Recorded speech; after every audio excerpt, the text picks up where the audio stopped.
You've probably seen the videos where you have a glass of water. It's clean, it's pure, it's beautiful. And then somebody dumps a bunch of mud in it or Coca-Cola or something in it. And now it completely taints that water, right? But you can keep flooding fresh water in there and then eventually it'll dilute that water and it becomes clear again. And that's why you need to keep feeding yourself. That's why I keep feeding myself nonstop. That's why I always have something that I'm learning, I'm playing, because I always feel like I'm winning because I'm taking action. I'm being incredibly intentional about not living in the past. I'm always living in the present and the future. The past we use for very specific, almost like guideposts of things not to do or things to do, how to do something. Then we can keep tweaking and growing if we're willing to recognize that the past is the past and that all we have is the present and the future, right? And really all we have is the present because this is where we're living. And you can dream about all of these things being this magical vision out in the future. But if you're miserable right now, there is no future. The future is now. You're building a legacy for other people to look at and go, wow, that's potentially the way that I want to live my life. But you're doing it by living it today. We're not just living it in the future. Like motivational stuff is awesome. The challenge is it becomes very short-lived if you're not actually inspired by something every day. You have to keep having that constant feed of motivation to keep you completely active in that fresh mind, that dilution state, right? Not delusion, but where you're diluting out the crap.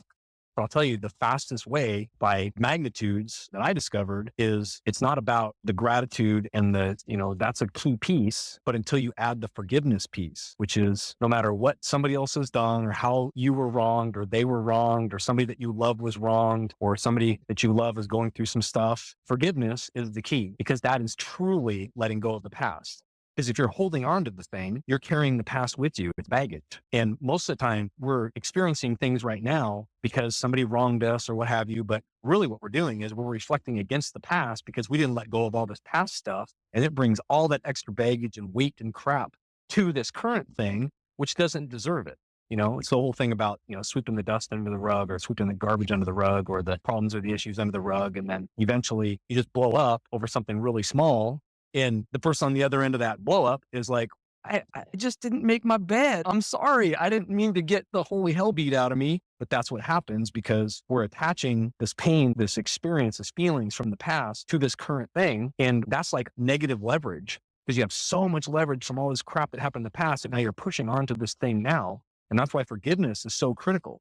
Gratitude, motivation, inspiration, all these positive things that you put into your life, they can't outlast the pain of not forgiving somebody because you're always carrying it with you.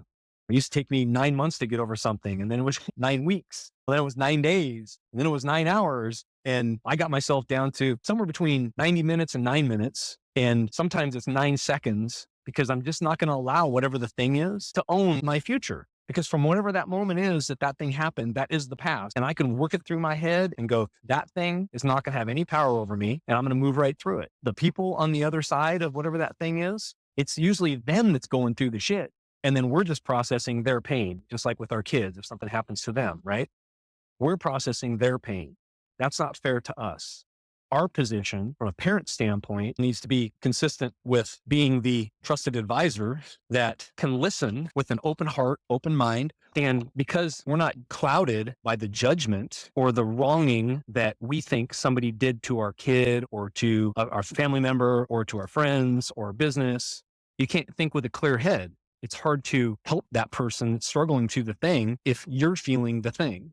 Now you can process past pain, past experience around something that's similar to it, but that thing is in the past. It's not happening right now. The reason we have these feelings about some situation is because we haven't created a new story, a new narrative around the thing and take the power away from it. And now it's a lesson that I can take forward and I can help somebody else through the thing because I've experienced something very similar. You've experienced something very similar.